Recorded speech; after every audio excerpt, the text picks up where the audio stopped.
Patrick Blanchard, bonjour. Bonjour. Alors on est là aujourd'hui pour parler de la programmation de l'Envol 2019 et je crois que l'année commence très fort. Alors l'année commence très fort effectivement avec notre troupe de théâtre, le théâtre Le Prévert.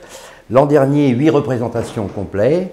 Cette année, 9 de prévus complets aussi. Et donc ils rajoutent même une 10e date, le dimanche 10 février après-midi, pour leurs 35 ans d'existence. C'est vraiment une très belle réussite. Oui, parce que ça fera à peu près 2000 spectateurs, c'est ça? Oui, c'est ça, 10 fois 200, 2000, oui. Donc il n'est pas possible de pousser les murs de l'Envol, donc on multiplie le nombre de dates. Et voilà, là, et je pense que si ça continue, ils vont nous louer l'Envol toute l'année. Alors justement, cette année 2019, une belle programmation en tous les cas. Hein. Bon, ça ne veut pas dire que l'année dernière, elle n'était pas belle non plus, mais cette année, elle est quand même particulièrement intéressante. On a 1, 2, 3, 4, 5, 6 dates. Cette année 6 dates vraiment de spectacle avec une programmation très éclectique, vous allez voir, qui vise toujours sur la qualité et puis un petit peu un mélange des genres pour essayer de plaire à tout le monde. Oui, parce qu'on balaye très large. Hein. On va d'Isabelle Autissier à Pablo Mira en passant par la chorale. Expliquez-nous. Alors Isabelle Autissier... Alors effectivement, on commence le 15 mars avec un spectacle qui est une réunion en fait de 3 Rochelais bien connus en Charente-Maritime, puisqu'il s'agit d'Isabelle Autissier et ses récits, Pascal Ducourtiou et ses musiques, et Jean-Marc Desbois, notre chanteur, qui était déjà venu d'ailleurs à l'Envol, fait un concert des chansons de Ferrat il y a, je ne sais plus, 3 ou 4 ans. Voilà, donc ça c'est vendredi 15 mars à partir de 20h30. Donc ça va être tout en récit, tout en musique, et puis surtout, bien évidemment, en rapport avec la mer, avec Isabelle Autissier. C'est leur point commun.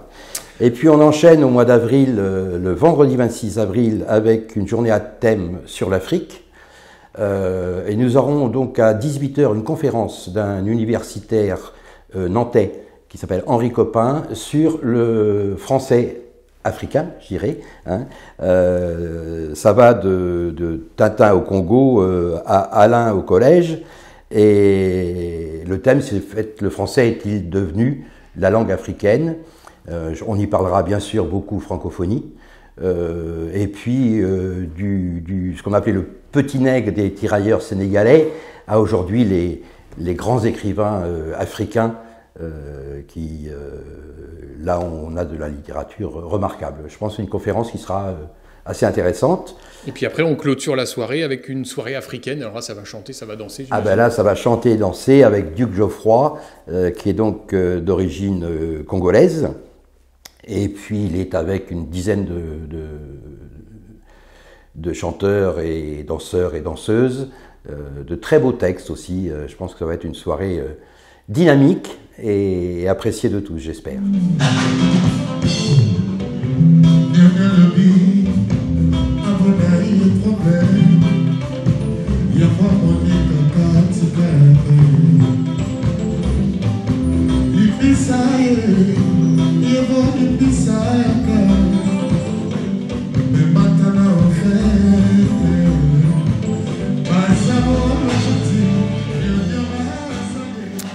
Et là, alors là, on change complètement d'univers. Vendredi 17 mai, à partir de 20h30, là, on a un ovni qui arrive, c'est Pablo Mira. Voilà, Pablo Mira, qui est un extraterrestre, hein, un hyperactif.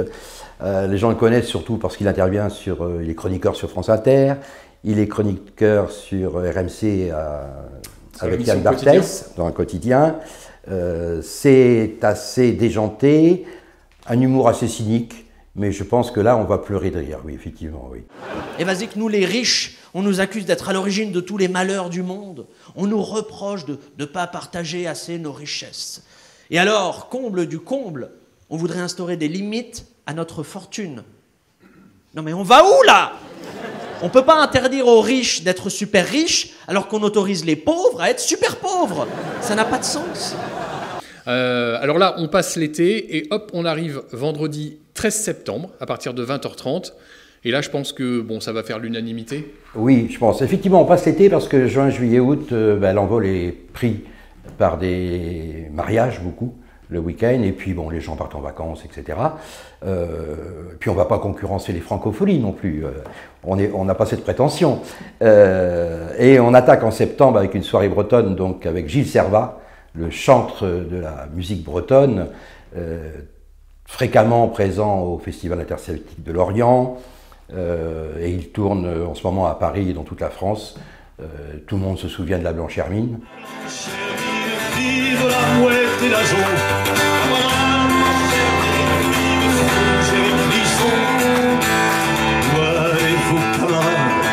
avec vos fusils chargés, nous tendrons les embuscades vers rejoindre notre. Je pense que ça va être aussi là une soirée oui, dynamique, très agréable. Ouais, très agréable, très dynamique, enfin bretonne quoi. Oui, tout à fait. Ils sont pas les derniers pour faire la fête. C'est loin qu'on puisse dire. Et puis là, jeudi 10 octobre, alors là, on retourne dans la variété française avec un monstre de la variété française, faut bien le dire. Oui, là on tombe dans la grâce et l'élégance. Hein. La chanteuse québécoise Diane Tell, tout le monde connaît Starmania, tout le monde connaît Si j'étais un homme, etc. Moi, si j'étais un homme, je serais capitaine d'un bateau vert et blanc. D'une élégance rare et plus fort que l'ébène. Je pense que ça va être une soirée effectivement de grâce et d'élégance. Et je sais qu'il y a beaucoup de fans parce que tous ces spectacles sont mis en ligne donc, sur notre site longève-17.fr depuis samedi, c'est-à-dire il y a 2 jours, et nous avons déjà des réservations pour Diane Tell. C'est vous dire qu'elle a ses fans aussi dans la région. Oui, et surtout que oui, aujourd'hui des réservations, alors que le spectacle ne commencera que le 10 octobre à partir de 20h30. Donc il y en a qui prennent de l'avance. Ils ont bien raison. Le samedi 14 décembre à 20h30, alors là, c'est chorale du chant à gogo. Voilà, Col Canto. Donc c'est une chorale charentaise-maritime. D'ailleurs, c'est un spectacle qui est soutenu par le département. Hein. Je trouve que c'est une très très bonne chose. Alors là, ils vont nous mener de la Renaissance à aujourd'hui, hein, tout un éventail de chants chorales. Je pense que ça va être aussi une soirée très très agréable.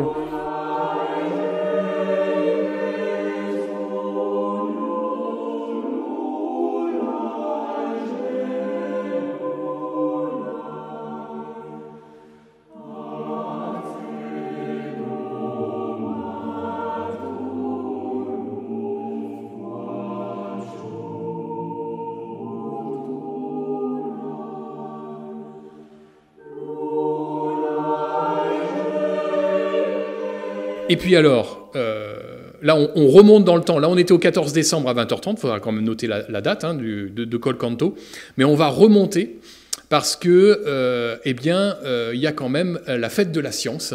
Voilà. Donc ça s'est passé aussi à Longève cette année, oui. Mais l'année dernière, pardon, en 2018, mais on recommence en 2019 et là avec quelque chose d'un petit peu plus gros quand même. Tout à fait, on avait fait un petit essai l'an dernier qui avait très bien fonctionné.